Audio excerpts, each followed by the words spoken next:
Welcome to the Treasury Elite Entrepreneurship Series. I would like to thank all our viewers and members for supporting this noble cause of Treasury Elite, whose main objective is networking, knowledge sharing, and mentoring. Good afternoon, everyone. I'm Abhishek Goenka, founder and CEO, IFA Global and Treasury Elite. We bring in world-class FX, treasury, and financial transformations for companies across India over the last 15 years. And today we have Mr. Achal Bakery, founder, chairman, and managing director, Symphony Limited. Mr. Bakery is the founder of the world's largest air coolers company, Symphony Limited. His entrepreneurial advancement have created infrastructural presence in over 60 countries across the world, thus making Symphony a true indigenous multinational company. Mr. Bakery has led Symphony to create value assets with 8 patents, 49 registered designs, 108 trademarks, and 7 copyrights. Mr. Bakery has received several awards in entrepreneurship and leadership and has been associated with various professional bodies, academic and public charitable institutions.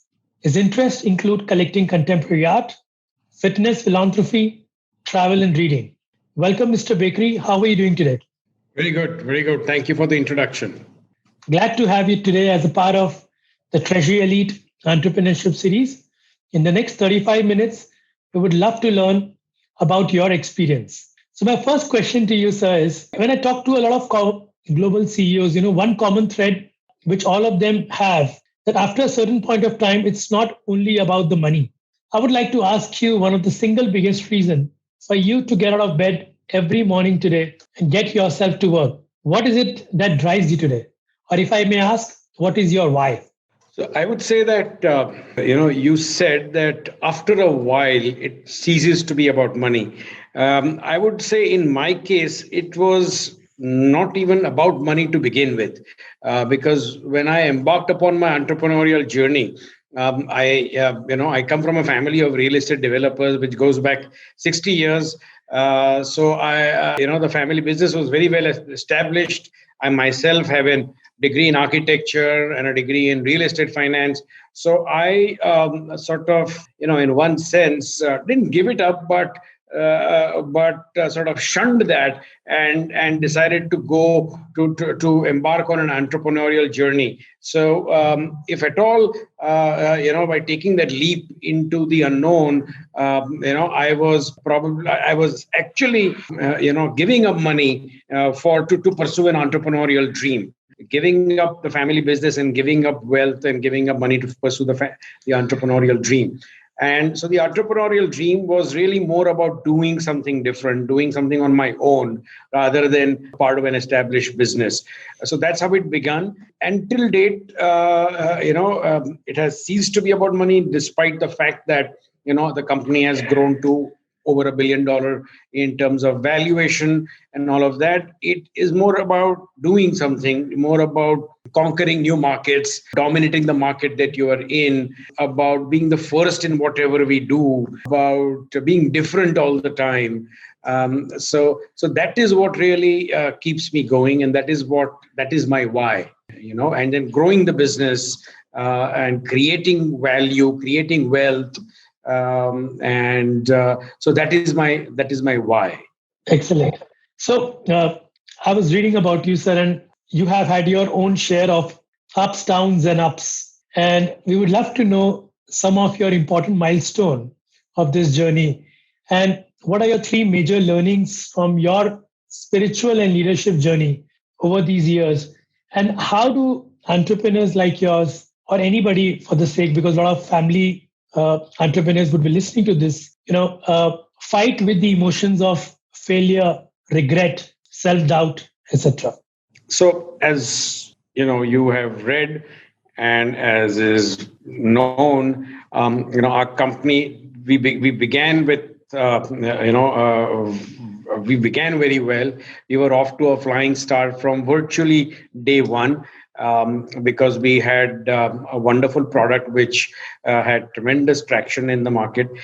So we started off very well, but somewhere along the way, we lost our way and we stumbled, and our company became, BIFR case. We became we were bankrupt essentially, and to emerge from that bankruptcy, one had to, I would say, not give up hope, just sort of look deep within you, and understand what went wrong and try to correct the wrong. I think every entrepreneur who fails at some point in time recognizes why he or she failed and what went wrong. And it is about not giving up at that point. Some people may give up, but in my case, I'd never begun the business to make money, because like I said, I would have made much more money had I been part of the established real estate business. But since this was something which I'd wanted to create, so to give up what I had created midway was something which I was not willing to accept. And so for me, the only option was to survive and bring the company back from the brink. So I would say at that point, the question of giving up or question of self-doubt didn't really exist, because I didn't have the luxury of allowing myself those emotions. For me, the only thing that mattered was that how would this company, which I'd built from scratch with nothing, and had gained a certain success, and is now in difficult times, how do we sort of bring it back? So we did whatever, or I did along, and my team, all of us together, did whatever it took to make it happen. But I would say what this experience taught me, and I think, again, I'm not the first person to say this. This is sort of an age-old wisdom, but this is something which I experienced and discovered firsthand, is that failure teaches you much more than success ever can. And what it taught was the power of focus, of not attempting to do too many different things, and to focus on something that you know best, and build on your strengths, rather than trying to create multiple strengths. Now, this may not be a universal truth, but this is something, because there are companies around, and all of us know those names, which do 100 different things and succeeded all of them amazingly. But that was somehow, for some reason, not for us. So one has to discover what one's strengths are and then build on those strengths. So that is one, I would say, focus. And the second thing I would say that one has learned is to keep things simple. I think somehow the human mind has a tendency to first jump at the most complicated of solutions, the simplest solutions in reality I've seen, are the most difficult to arrive at. Although in retrospect, you will wonder, oh my God, this was so simple. Why did I do anything else? But probably the way the human mind is wired, we probably jump to the more complex solutions first. So whether it's the solution to a problem or things in general, I would say one thing that I've learned is keeping things simple is another thing that I've learned. So keep things simple in life. Keep your life decluttered, your work decluttered, and don't unnecessarily complicate processes, procedures, and your life in general. Those are, I would say, three things that I've learned. That's an excellent point that you talked about: simplicity and relentless focus, and focusing on your strengths and making sure the weakness don't pull you down. And I think that's something, when I talk to a lot of people after 25, 30 years, they understand the power of simplicity and focus. And I think it's so very, very important. But yes, I would say that the journey where you really fought it out was a pretty long one. I guess it was 14, 15 years. And then it was a sudden move, which probably we say that it takes 10 years, 15 years for an overnight success. And I think that's what was a time when I think you would have connected a lot of dots and then seen an overnight success was 2014, 15. That's an interesting thing. Specifically, it took you a lot of time to build up this brand. There are various definitions of building a brand. Some people talk about trust. Some people just talks about creating a user-friendly, good product. What's your brand philosophy and how do you create a world-class brand? From the very beginning, the bedrock of Symphony's being, I would not say success, but the bedrock of Symphony's existence has been innovation. Had we not had a uniquely innovative product to begin with, we would not have had the initial success that we did, and we would not have been able to sort of, go on from there. So the very foundation of Symphony was built on innovation in product to begin with. It was also built on aggressive marketing and distribution. So I would say the three pillars of Symphony were our innovation, distribution, and marketing. But of all of these, I would say innovation is the most critical. And then over the years, we have, I would say, at least from our own perspective, in our eyes, we have consistently innovated, whether it's in products, it's in our business model, it's in our communication, in our distribution, in our marketing, in each and everything that we have done, we have attempted to do things differently, not for the sake of being different, but because only if you're different and better do you have a good chance of being, standing out in a crowd, in a competitive world. So I would say innovation, in one sense, you can say, has been our middle name. So that is something which we have continuously focused on. And that has, in some sense, seeped into the culture of the company. We are a 33-year-old company, and we have a lot of people in our company who have been with the company for the majority of the times. In fact, there are some who started with me, from the very first day, who are still with us today. So most of the teammates have absorbed this culture and this this entire ethos of innovation. So that has very much seeped into the culture of the company. Now, I think your question was something else, and So the brand philosophy, and I think you said that's the center point. The innovation is the center point of your brand. Correct. Excellent. So, with family-owned businesses, it often becomes difficult to manage professional management and entrepreneurships. How do you keep a balance between them?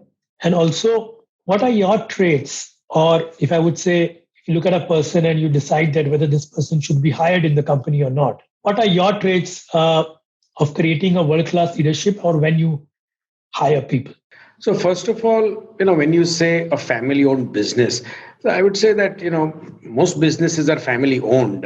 Question is, in our company, I'm the only person from the promoter family in the company.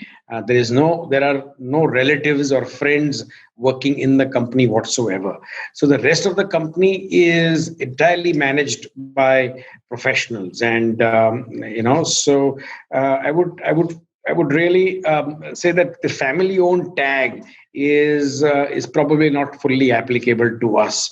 We are a listed company. Although my family and I together, we own 75% of the equity, but the rest is held by some tens of thousands of individuals. And apart from me, like I said, there is nobody else. My daughter is on the board. Apart from that, there is nobody else from the family in the company at any level. From day one, I had to build a team. So there was no, I would say, family member to rely on to sort of help in the initial years. So I had to build a team by recruiting people.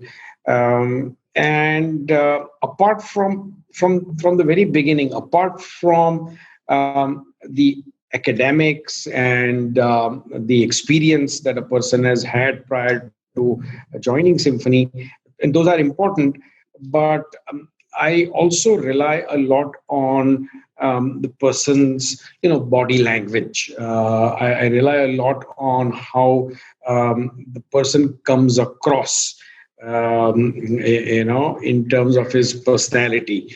And probably because over the years, and at least in the early years before we had an HR team and recruitment people and specialists and all of that, I was doing a lot of the interviewing myself. I probably honed my people skills of detecting people or talent, and I would say that I would say that 99 out of 100 cases, have, I have proven, we found the right people, found the exact mix that we were looking for, and so that one thing that is a indefinable quality, but when you meet that person, how that person comes across, what's his body language, what's his what is the kind of chemistry that he throws across, I think those are important elements, apart from all the tangibles. That is the intangible quality, and I in fact have over the years also suggested to our HR and our recruitment team, to hone their skills about spotting that intangible quality. Right. And in our case, as far as India is concerned, because most of our people have grown with the company, they have also evolved with the company. So they have evolved with the company and have developed the necessary skills and the mindset for a company of sort of scale, and for a company which has the kind of international presence that we do. Similarly, our international footprint consists of essentially of acquisitions, and in all of those acquisitions, it was the quality of the management team which we sort of acquired was very important for us. Was a very key determinant in our decision making whether to acquire that company or not. And we've been fortunate to sort of have very good managers at the helm of our international subsidiaries. Right. Sir, if you had to talk to a bunch of 21-year-old, 2-year experienced entrepreneur full of energy and the dream of making it large, and if you have to talk to them for a minute about what they should keep in mind while getting into this journey, what would be the first few things which would come to your mind? So I believe, and I sincerely believe this, that the world is full of opportunities, and an entrepreneur should trust his instinct, when he embarks upon an entrepreneurial journey. And if he believes that this product or service has good potential, then he should sort of seize it and go with it. Not rely or too much on what others may say, on advice that he may receive, because that would be a lot of noise which the person will have to sort of learn to filter out, and sort of trust in his or her own instincts and on her or his own gut, and then stick with whatever you do, because I have seen people who drift from one venture to another, to a third, to on and on. And after 30 years of trying 30 different things, they really don't have much success to show for themselves. Instead, if they had, stuck on with any one thing, one of those 30, and then given it all their best, and given it their time, then that would have succeeded. So I think it's a question of of persevering, which at times I have found lacking amongst some of the young people of today. I think people are at times too impatient for success. And again, as they say, Rome wasn't built in a day. All the success stories that we hear about today or read about today are, we read about them today, but they've been at work for decades, Right. So unless those decades, unless that lifetime, unless those years are invested, there is no success. You have to invest that behind one thing. It's like digging a well. If you dig 100 wells of 10 feet deep, you will not get water in any of them. So you have to dig one well of 100 feet deep or 1,000 feet deep to get that water. So I think that is a good analogy. One deep well rather than multiple shallow wells. I think that is, I would say, my advice to the youth of today. That's an excellent point that you made because, as you rightly said, impatience is something which is so embedded with this generation that everybody wants to be successful in 2 years in this equity and valuations boom and this free money boom, which is there. And probably there are 8 to 10 probably would have been lucky across the world, making up unicorns and billion-dollar companies in no time. But then, as you rightly said, we don't know that probably it took 15 years of their student life, hard work, probably to get there. And probably a very few people actually get to that. But when in today's time, when you start entrepreneurship, if you don't get funding for 25, $30 million in in a 6 months or a 1 year time, you start considering yourself as a failure. And then people start making their view about their, efficiency just by that. So I think what you mentioned was giving it enough time is very important to make sure that whether you have make it large or not. I think that's a very useful point, sir. Sir, one most extreme life-changing experience, and how did your personal life evolve post that? In I would say the personal life. Otherwise, the life-changing experience was our brush with bankruptcy, and that in fact changed not only the way I approach business, but it changed me in my personal life as well. It changed me, my personality, changed my mind, and so it made me far more conscious about the value of past success. And how I would say fleeting success can be, and how what it takes to sort of retain success, and so maybe to some extent that may have even made me a little less, more risk averse or less, I would say, able to take certain risks. But whether it's in my personal life or in the business. But I think that was one thing which truly shook me up and woke me up. So that, brush with bankruptcy, and I don't wish that on anybody, but that is something which can be a real wake-up call in many, many respects. And that is about the very worst of failures that one can face. There are failures is actually shades of gray, and my failure was actually not a shade of gray, but it was actually jet black. So that was something which really has been the greatest teacher of all in my life and changed me in multiple ways. Right, sir. Right, sir. So one fun fact about you that people do not know.